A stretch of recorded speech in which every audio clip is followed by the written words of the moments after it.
I really miss my lattes in the morning. In the afternoon, I want a couple of cold glasses of water. And at night, all I want is my mom's stuffed grape leaves. Pasent Matar can't help it, fantasizing about everything she's missing. It's Ramadan. And that means from dawn to dusk, all her favorites are tantalizingly out of reach. A lot of the things you hear is like, oh, I know you're fasting, but you're allowed water, right? And you're just like, no. And then another friend of mine once was like, oh, but you're allowed fruits. And I'm like, no, no one's allowed anything. Pasent is like so many young Muslims, putting themselves through a grueling test of faith to define their own. Observing Ramadan means not eating or drinking anything during the day, and why a midnight snack takes on a whole new meaning. Pasent is up in the middle of the night, filling up. She even has the latte she can't drink during the day. Sometimes I eat right before I go to bed, so say around like midnight, but sometimes I'll actually wake up at 3, and that's when I actually know, like, okay, you need to fuel up because you're not eating again for another, I can't even do math, like 16 hours. Yeah, 6 or 17 hours, yeah. Fasting during Islam's holy month is about starving the senses to nourish the soul. Hard to stick to when you're surrounded by so much temptation, when it's so easy to simply blend in with everyone else.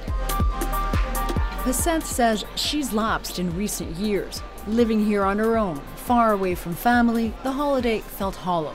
Now she's determined to get back on the Ramadan wagon, even if it means some serious caffeine withdrawal. In the last 2-3 years, I didn't even question it as much as just like, I almost gave in, like gave up, didn't really think about it. And this year I was like, you know what, that's not you. You've done this in the past. It's always been something that you did, and it's time to get back to that. But boy, is it ever a tough time to reconnect with Ramadan when it falls in the middle of summer and the sun is out for more than 17 hours a day, and you can't even have a sip of water. Looking at the time is kind of torturous. Don't look too often because it's just going to seem longer and longer. Pasent knew fasting for 30 days was not going to be easy, so she created a support group on Facebook, aptly titled The Real Hunger Games. Think of it as an online forum where spiritual meets starving. And I just thought, surely I'm not the only one, or I hoped I wasn't. And so I just thought maybe if there was like a little bit more support, if I had people to lean on, it would be a little bit easier. So I just kind of put feelers out on Facebook. I said, look, it's coming, I'm terrified. Is anybody else terrified? Do you want to join this group? And the response was like overwhelming.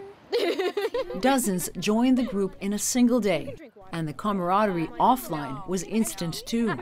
The most recent post in the group says, I want a sandwich, hashtag still 7 hours. It doesn't take long to bond over common spiritual ideals and empty stomachs. So it's just good to know that there are other people, I don't want to say struggling, but kind of like, oh God, I'm so hungry. Like, what time is it? Oh, it's only been an hour. Like, I really want a sandwich right now. Like, you know. You know what? I do notice that I get a little bit delirious when someone passes in front of me with a cup of coffee. I'm ready to pass out. I can't take this anymore. You know, you can crack a little joke here and there about food, talk about what you're going to make, but also it's a space to think about what is the spiritual connection to it too, and remind us why we're doing this as well. Ramadan is a period of self-reflection. The comedy can certainly help get through the cravings that keep popping up too. In Kitchener, a couple of Muslim teenagers have made a virtual career out of getting through Ramadan. Gosh, I'm so thirsty. Yo bro, wanna go to the movies? I can't watch movies, man. I'm fasting. Zed Tahir is a YouTube sensation whose irreverent skits have gone viral. Not even a Muslim! When they're not making YouTube videos, Zed and his buddy Mickey Aribi like to crunch the numbers. It's one way of making it through the minutes. So what is it, 3:40 till 9:08? It would be 17 hours.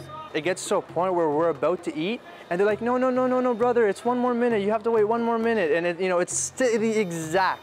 Literally, we even take the extra 3 minutes of fighting as to why it's 9:07 and not 9:08 before we even eat. Some of our phones are like 1 minute ahead, some are 1 minute behind. So I try to go with the one that's behind to be safe. playing by the rules. It's fodder for their latest spoof. Zed poses as a one-man morality squad on the lookout for fellow Muslims who are failing the fasting test. What's going on over here today? Excuse me? Why aren't you fasting today? I'm going to be giving you a ticket today for not fasting. Don't you have anything better to do, man? Nope. This is unbelievable. Are you kidding me? Take care. Wallahi, that was actually, it was funny that what you were saying was good. You guys have the beginning, I like it. Yeah. The middle, I like it. The end is kind of... They have fun, poking fun. There's millions of Islamic Ramadan videos that are on YouTube. They don't get views. Why? Because they're only serious. They're trying to convey a straight message. Those are the type of videos that parents would watch. Because parents would want to watch something serious. They're mature Kids, enough to understand, you know? yeah, and then when there's kids, teenagers, they can't. Like, you can't just watch something serious. You need to have a humor in it to keep you going. The humor works because they are devout Muslims. And all kidding aside, they do get the bigger picture. When I fast during Ramadan, it reminds me of all the time that I had, like, say, half a pizza left and I just throw it out, you know. And I think of the people, even in Africa, who are starving every day. And just Ramadan, when I'm like, 10 more minutes, I'm really hungry. I'll even eat a grape. I'll even, you know, you get so hungry and thirsty, especially throughout the summer, that it really makes you value food. When she's not dreaming about chocolate, Henna Khaja is thinking of those less fortunate. That is a big part of Ramadan too. Really keeps us on our feet, and I think that it's really just an extension of our faith. Pasta, red lentils. It's what inspires her and a group of young Toronto Muslims to build food baskets during Ramadan for families in need. Creating a line of people where you're working together to create these baskets one item by one item. It really gives you that sense of responsibility and also a sense of validation that you have directly helped somebody with your own hands. Okay, but these Project Ramadan is run entirely by volunteers. They meet at the end of a long day, fueled with nothing more than a higher sense of purpose. And they build a sense of community too. I think it's very easy to fall into a bit of seclusion and isolation within the month of Ramadan because you are in a different state spiritually. You know, all of your desires and your needs are being starved. You get this sense of inspiration that all of these people are more or less in the same situation as myself. They're doing it with a smile on their face. I can do this too.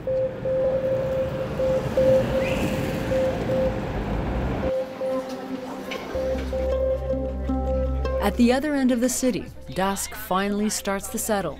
The day is finally almost over, and they've made it. These are amazing. Pasent and her support group meet to break the fast together.